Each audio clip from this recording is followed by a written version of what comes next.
Hello, ഇന്ന് വല്ലാത്തൊരു day in my ലൈഫായി പോയി കേട്ടോ. 2 വർഷം കഴിഞ്ഞിട്ടാണ് ഞാൻ മാളിക ഹോസ്റ്റലിൽ വന്ന് നിൽക്കുന്നത്. ഞാൻ ഇവിടെ ആയിരുന്നു കോളേജിൽ പഠിച്ചിരുന്ന സമയത്ത് ഞാൻ നിന്നിരുന്ന കേട്ടോ. അതുകൊണ്ട് ഒരുപാട് മെമ്മറീസ് ഇവിടെ ഉണ്ട്.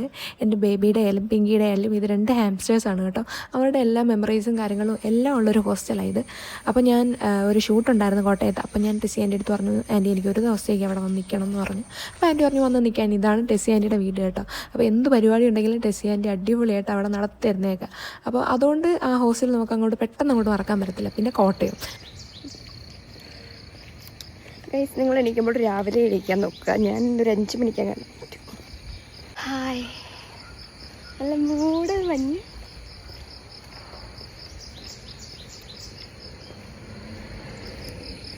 അടിപൊളി ക്ലൈമറ്റാണ്.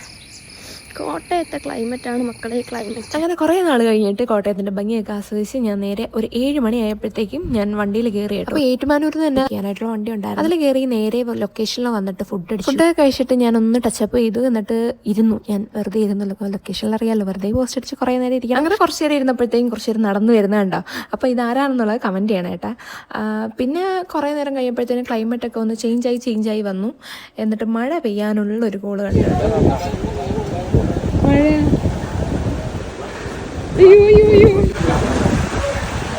അങ്ങനെ മഴ മാറാൻ വേണ്ടിയിട്ട് കുറേ നേരം അവിടെ ഇരുന്നു. അങ്ങനെ മഴയൊക്കെ മാറി ഞാൻ പുറത്തോട്ട് ഇറങ്ങി നോക്കിയപ്പോൾ മാനമൊക്കെ തെളിഞ്ഞു. എന്നിട്ട് പിന്നെ ഫുഡൊക്കെ കഴിച്ചിട്ട് എൻ്റെ ഒരു ഫ്രണ്ട് വിളിച്ചിട്ടുണ്ടായിരുന്നു, ജിഷ്ണുവിന്. അങ്ങനെ അവൻ വന്നു. അവന് വന്ന് ഞാൻ കുറേ നാൾ കഴിഞ്ഞിട്ട് ഫസ്റ്റ് ഇയറിൽ കോളേജിൽ കയറിയ സമയം തൊട്ട് തന്നെ ഞാൻ കോട്ടയത്ത് എവിടെ എത്തിയിട്ടാ ജിഷ്ണു നീ വാ എന്ന് പറഞ്ഞു കഴിഞ്ഞാൽ അപ്പം വരുന്ന ഒരാൾ ജിഷ്ണു ആട്ടോ. എപ്പോൾ വിളിച്ചു കഴിഞ്ഞാലോ പറ്റുമെന്നുണ്ടെങ്കിൽ അപ്പം എത്തും. ഞങ്ങൾ രണ്ടുപേരും കൂടെ ഇരുന്നിട്ട് ഞങ്ങൾ ചന്ദ്രനെ വിളിക്കാം എന്ന് പറഞ്ഞു. അപ്പോഴത്തേക്കും ചന്ദ്രനെ വിളിച്ചിട്ട് എടാ നീ ഇങ്ങോട്ട് വാന്നൊക്കെ പറയുമ്പോഴത്തേക്കും അവൻ വന്ന. പക്ഷെ ഞാൻ വന്നത് അവൻ അറിഞ്ഞിട്ടില്ലായിരുന്നു.